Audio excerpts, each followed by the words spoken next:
Манай ерөнхий сайдын бидний шаардлагыг бас дутуу ойлгох шүү. Эндсэндээ зөвхөн дэд сайдгүй байя гэдэг юм биш, томхон төр байя. Засгийн газрын бүс бүрэлдэхүүнийг багасгая гэдэг юм шаардлага хөргүүлж байгаа. Энэний цаад шалтгаан нь бол гадаа нөхцөл байдал, аж ахуй нэгжүүдийн нөхцөл байдал, өрхийн амжиргаа дороотж байгаа энэ нөхцөл байдлууд гэдэг одоо мэдээлэл их соргог байдаг хүний хувьд бол анзаарч амарл ийм л үр дүн бол гадаа харагдаж байгаа. Засгийн газрын бүс бүрэлдэхүүнийг өөрчлөх хууль Улсын хурлын гишүүн санаачилж болохгүй. Тийм ирэх байхгүй. Тэгэхээр танд засгийн газрын бүс бүрэлдэхүүнийг багасгаж цомхон төртөө зардал багтаа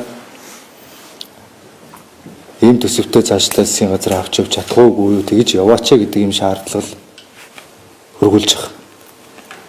Тэгээд энэ шаардлагыг бол та сая хууль хэлж байгаа Гамбат гишүүн яг хэлчлээ тэр сайттай байна л гэж байгаа. Энэ сайтын тоог бол заагаагүй. Үндсэндээ 16 дэд сайд одоо Монгол улс 3.6 сая хүн амтай 36 сайттай 3.6 сая хүн амынх нь 3 сая нь ядуу. Одоо 600 мянгаас нь ядуу шуудын тоон нэмэгдэх нөхцөл байдалтай бодиттой юм байж байгаа.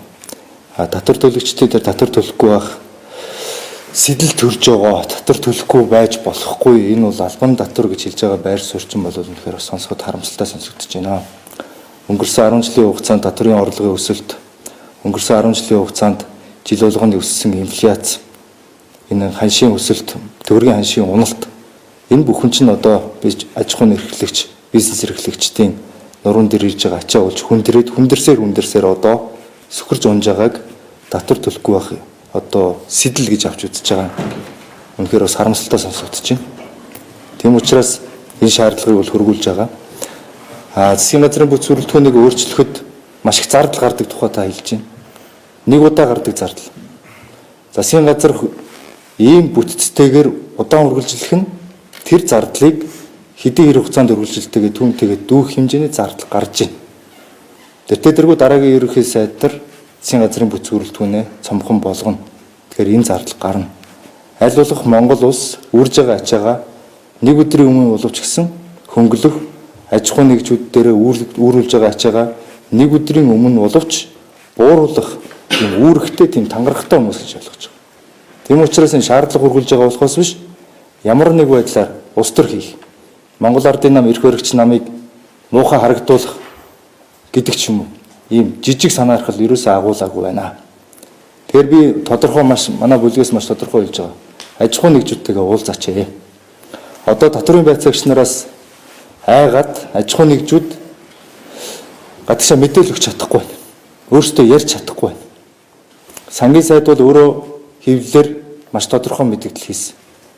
Татврын байцаагч нарыг татврын орлогоо бүрдүүл гэдэг үүрэг өгж байгаа. Бүрдүүлэхгүй байгаа учраас урамшуул цалингийг хасж байгаа гэж. Тэнд бас нэг айл орлого нь багасж байна. Төрд ажилтдаг, хувьд ажилтгаас үл хамааран. Орлогоо нэмэгдүүлэхийн тулд бизнес эрхлэгчдийг татврыг дансыг барьж байна.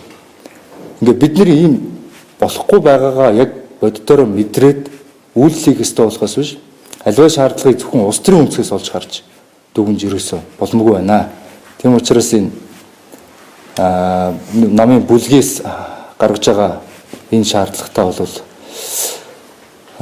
хатуу байгаа гэдгээ бас илэрхийлье.